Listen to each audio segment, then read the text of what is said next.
entrusted us with the task of change, and we will not forget it. My job is to tell a new story about the United Kingdom abroad. Your declaration showed that you received £14,000 from the Labour donor Lord Ali last year. What for exactly? It was used to fund 2 events, all of which was declared properly and thoroughly. That's why that information is in the public domain. I know exactly what you'd be saying to me this morning.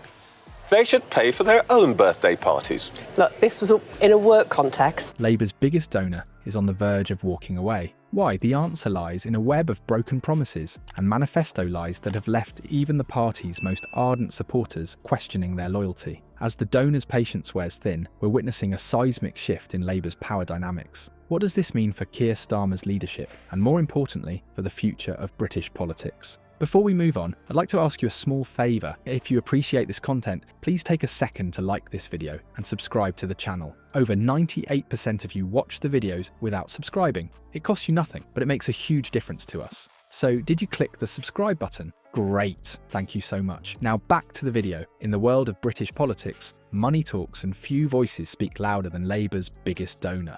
This mysterious figure, a long-time supporter of the party, has been the financial backbone of Labour's campaigns for years. But now the relationship between this generous benefactor and the party leadership is on the rocks. It was a personal holiday, and I think I followed the rules. In fact, I went above that, and I wanted to do that to be transparent about the connection that I had of the use of that apartment. Needs to reverse it. Good people who want Labour to do well are finding it, quite frankly, embarrassing that we are in a situation where we're taking that money off of the poorest in our society. The Prime Minister have control of his party? Oh, come on, of course he's got control. Look at the conference. Enjoy it. Threatening to leave Labour's coffers empty and its political future uncertain. For decades, this donor has been more than just a source of funds. They've been a true believer in Labour's cause, a champion of workers' rights, and a vocal advocate for social justice. Their contributions have helped shape Labour's policies, influence its candidates, and fuel its electoral machine.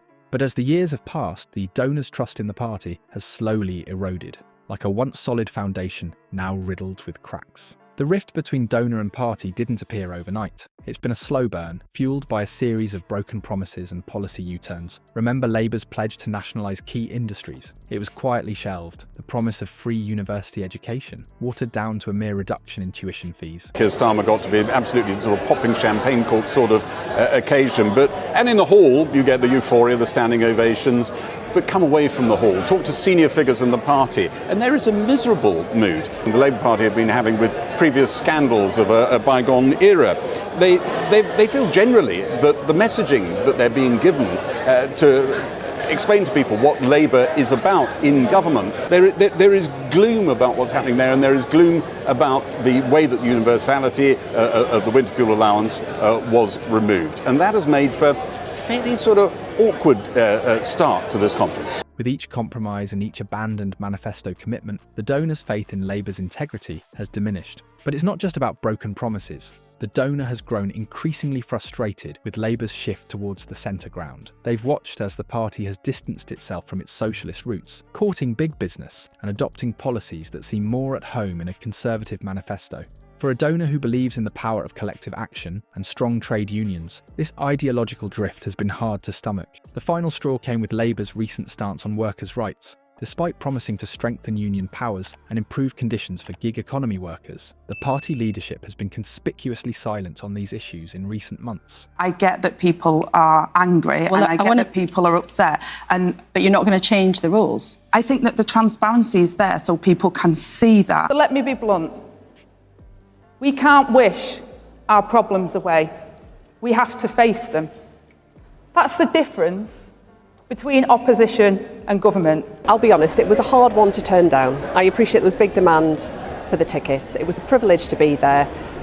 One of my children, was keen to go along. It's hard to say no if you're offered tickets in those circumstances. For the donor, this silence speaks volumes about Labour's true priorities. Now the donor stands at a crossroads, their patience worn thin. They've issued an ultimatum to the party leadership: return to your roots or lose my support. It's a high-stakes game of political chicken, with millions of pounds and potentially the future direction of the Labour Party hanging in the balance.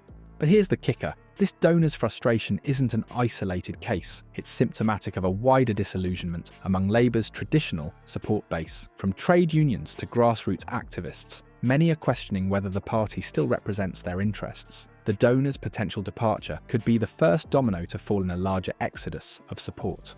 Labour's glossy manifesto promises have long been a source of hope for many voters, but as we peel back the layers of political spin, what lies beneath is far from the rosy picture painted by Keir Starmer and his team. The gap between Labour's public image and their behind-the-scenes decisions is widening, and it's time to expose the truth. Let's start with Labour's much-touted pledge to tackle the cost of living crisis. They've promised to freeze council tax and cap energy bills. Sounds great, right? But when we dig deeper, we find that these promises are built on shaky ground. Economic experts have raised serious doubts about the feasibility of these plans. Dr. Sarah Thompson, a leading economist at the London School of Economics, warns Labour's proposals for capping energy bills are unsustainable in the long term and could lead to even higher prices down the road. Then there's the pledge to make Brexit work.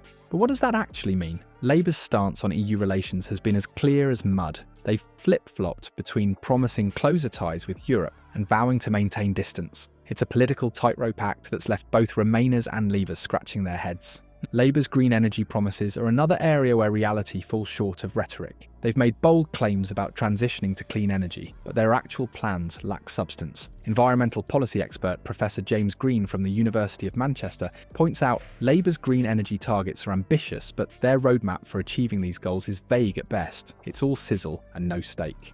But perhaps the most egregious example of Labour's manifesto mirage is their stance on workers' rights. They've positioned themselves as champions of the working class, promising to strengthen unions and improve conditions for gig economy workers. Yet when push came to shove during recent industrial actions, Labour's support was lukewarm at best. Their carefully worded statements managed to avoid taking a firm stance, leaving many union leaders feeling betrayed.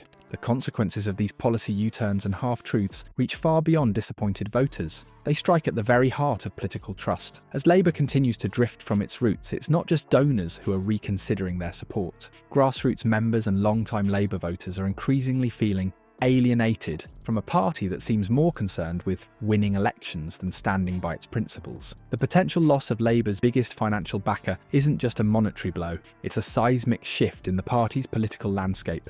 This exodus could trigger a domino effect, with other donors questioning their allegiance. But more than that, it's a stark reminder of the growing chasm between Labour's promises and their actions. As voters, we must ask ourselves, is this the beginning of the end for Labour's grassroots support? The party that once championed the working class now seems to be dancing to a different tune. Their manifesto, once a beacon of hope, now reads like a watered-down version of their original vision. So here's the million-pound question. Can Labour survive without its biggest donor, or will this financial blow force them to reassess their priorities and reconnect with their base? The answer might just determine the future of British politics.